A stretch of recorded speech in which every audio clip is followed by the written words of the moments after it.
Residents across central Ohio are waking up to a landscape of shattered glass, dented vehicles, and shredded foliage after a series of guerrilla storms swept through the Buckeye State late Saturday night, March 22nd, 2026.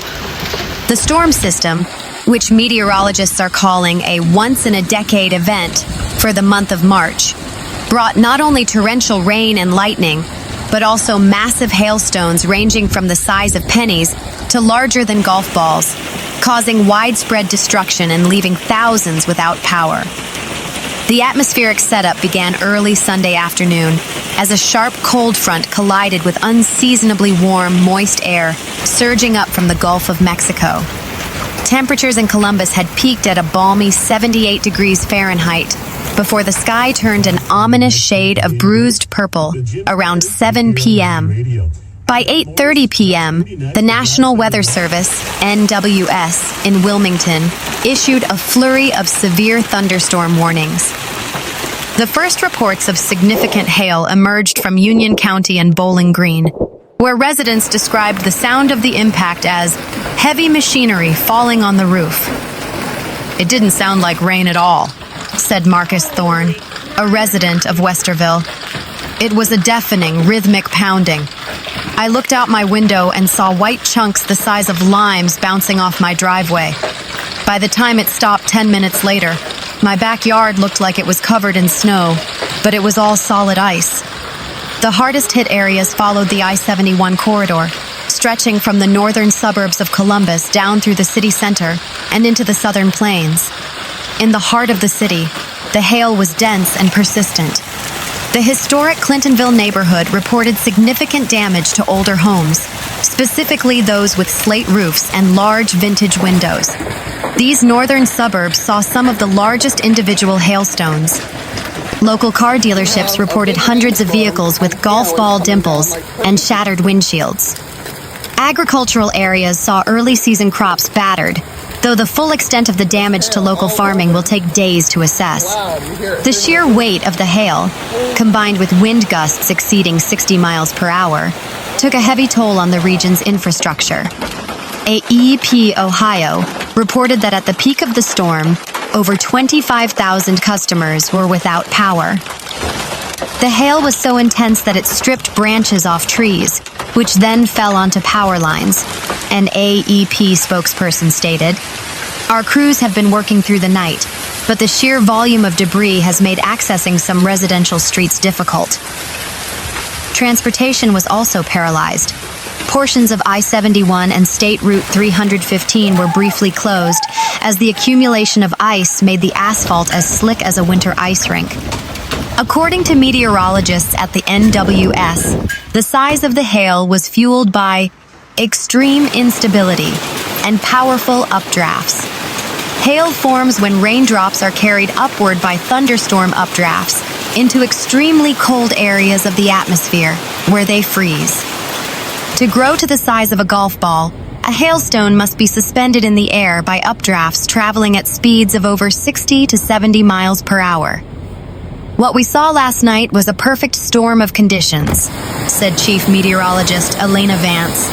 "The freezing level was relatively low, and the updrafts were strong enough to keep the ice pellets suspended long enough to layer on several inches of ice before gravity finally brought them down." Insurance adjusters are bracing for a record-breaking week. Early estimates suggest that property and auto damage across central Ohio could reach into the tens of millions of dollars. Local glass repair shops have already reported a backlog of orders. "The phones haven't stopped ringing since 6 a.m., said Joe Miller, owner of a Columbus-based auto glass shop. "We have people with entire rear windows blown out. It's going to take us weeks, if not months, to get through this volume." Following the departure of the storm system, the weather has taken a dramatic turn.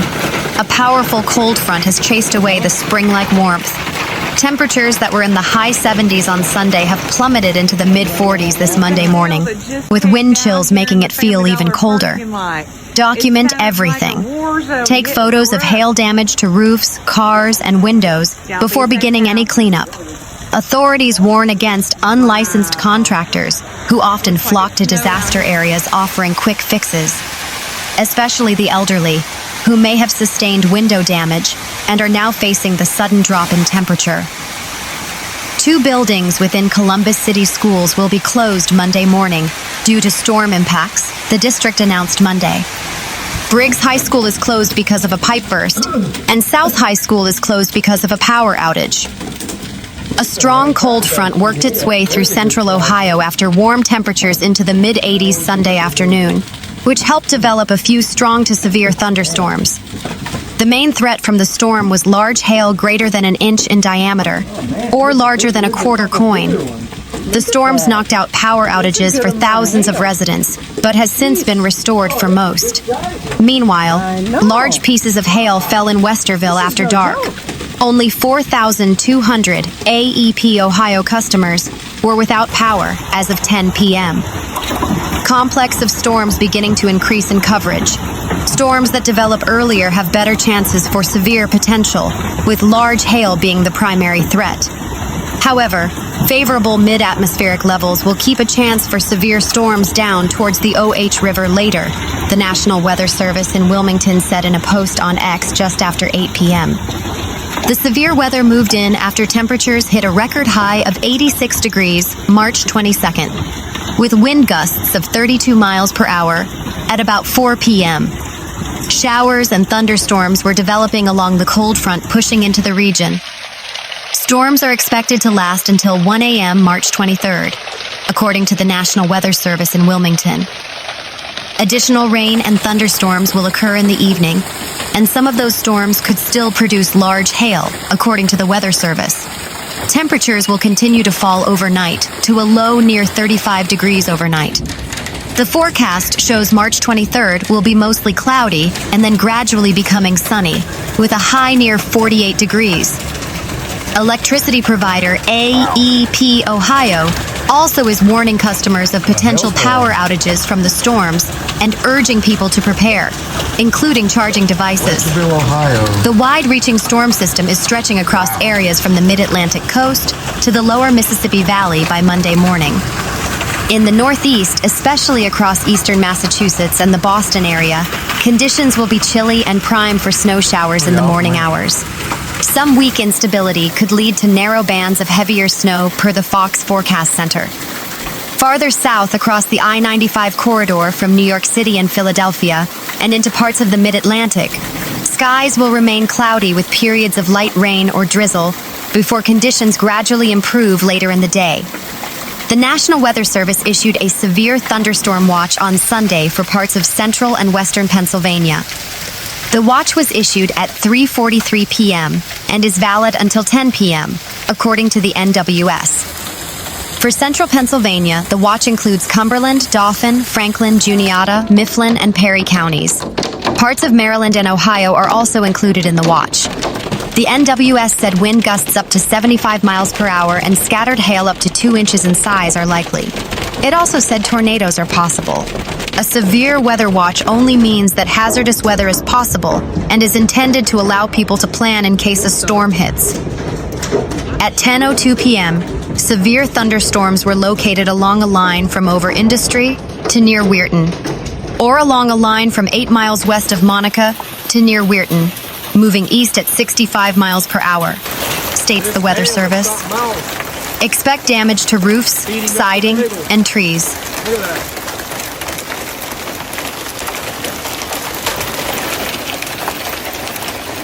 We've never had a hailstorm like that before. Wow.